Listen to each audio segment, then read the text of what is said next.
The ongoing contract negotiations between Pete Alonso and the New York Mets have hit a significant roadblock.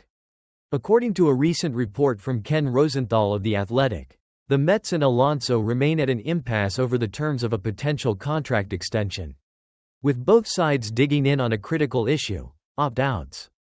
The offer breakdown. According to the report, Alonso's camp proposed a 3-year deal with a high average annual value (AAV) and opt-outs. These opt-outs would provide Alonso with the flexibility to test the free agent market again after 1 or 2 seasons, assuming he continues to perform at a high level. This offer reflects Alonso's desire for security in the short term while also giving him the chance to capitalize on his value as he enters his prime. On the other hand, the Mets countered with a straight 3-year offer, but with no opt-outs, aiming to retain control over the first baseman for the entire term of the deal. The Mets prefer a stable and predictable contract structure, which would guarantee Alonso's services without the threat of renegotiations or the potential of losing him prematurely.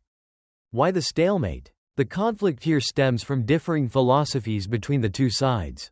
For the Mets, a clean 3-year deal without opt-outs ensures more stability and control, allowing the team to avoid future disruptions in their plans.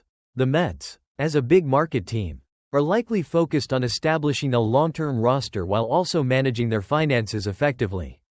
For Alonso, the desire for opt-outs reflects his confidence in his abilities and a strategic mindset.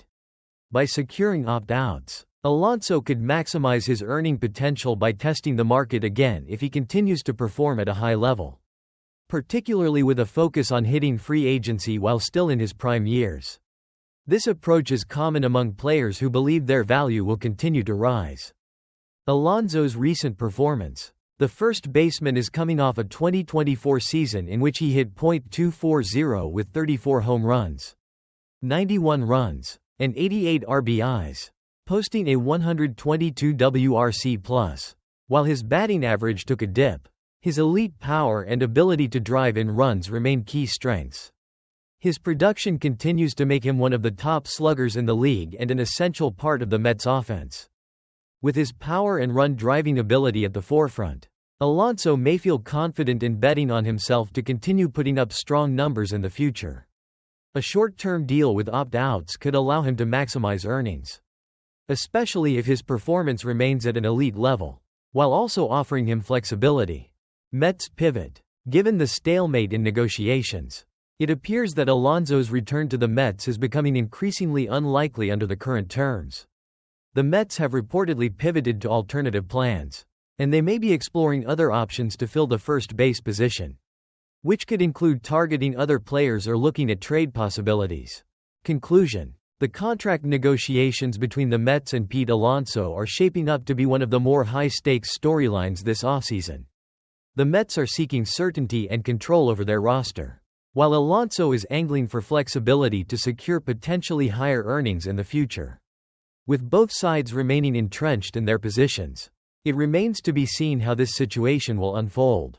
If a deal cannot be reached, the Mets may need to prepare for the possibility of moving on from one of their star players, while Alonso may need to weigh his options and consider other offers as he looks to secure his future. The New York Mets and Pete Alonso remain at a standstill, with time running out as both sides continue to dig in their heels. According to recent reports, the Mets are sticking to their short-term offer to Alonso, which includes a 1-year opt-out. The specific financial details of the offer are unclear, but David Stearns and the Mets front office are not budging on the terms, aiming to maintain control while offering Alonso some flexibility.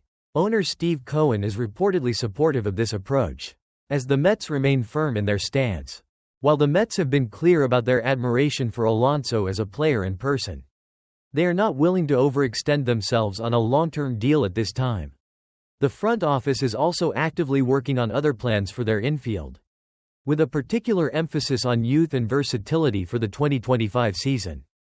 Players like Mark Vientos, Brett Beatty, Luis Angel Acuna, and Ronnie Mauricio are all seen as potential candidates to fill various infield spots, including first base, with Vientos considered the most likely option to step in at the position.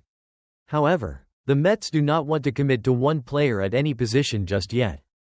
Vladimir Guerrero Jr., Speculation. Though Vladimir Guerrero Jr. is an intriguing potential replacement for Alonso, the idea remains speculative. The Mets have reportedly had conversations with the Toronto Blue Jays about Guerrero, but these were described as checking in, rather than serious trade discussions. Guerrero's future with Toronto is still uncertain, as the Blue Jays are reportedly weighing whether to extend the 25-year-old slugger or potentially explore trade options before he hits free agency in 2026. If Guerrero does become available, speculation about the Mets pursuing him could intensify, but the financial logistics and roster needs may make such a move difficult, especially after the Mets address other needs like adding a hitter and signing relievers. The current Alonso situation. At the moment, the Mets are still very much focused on Pete Alonso, hoping to reach an agreement before the deadline. However, if a deal is not reached soon, Alonso could become the catalyst for a shift in the Mets' roster construction, opening up new possibilities for the team. The Mets have done significant work on alternative plans, and if Alonso does not return, they are ready to explore other options, including promoting youth or acquiring another slugger like Jesse Winker or Anthony Santander, though names like these are less likely to fill the void in the same way Alonso does. Looking ahead, as the Mets' talks with Alonso continue, the next few weeks will be crucial in determining whether they can come to terms or need to pivot toward other plans. With Vladimir Guerrero Jr. potentially looming on the horizon, though still a long shot, the Mets are preparing themselves for all scenarios, whether it involves extending Alonso, making a trade for Guerrero, or reshaping their infield for the future with a combination of younger players. The clock is ticking for both the Mets and Alonso, and the outcome of these negotiations will have a significant impact on the direction of the team in the coming seasons. Video a thumbs up if you love all things MLB. We've got some spicy free agency news coming your way today, so grab your snacks and let's dive into the latest buzz around Pete Alonso. So, let's talk about Pete Alonso, the polar bear himself, who is still out there on the free agent market. And yes, you guessed it, he's making some serious noise as one of the top power hitters available. But here's the catch. There's a sizable gap between him and the New York Mets when it comes to contract talks. Now, don't panic. This doesn't mean Alonso won't be back in New York, but it also means we're not looking at a quick resolution here. According to John Heyman from the New York Post, the Mets and Alonso's camp are still working through a big difference in expectations. But hey, that's free agency for you. It's never a smooth ride, especially when we're talking about one of the game's top sluggers, with the offseason already picking up steam. Though, Alonso's camp is reportedly in no rush. They're taking their time to see how everything plays out, especially with the market tightening up after a lot of big signings and trades. So, what's the deal for the Mets? Well, they're not exactly desperate for a first baseman just yet. They've got some in-house options. Mark Vientos could slide over to first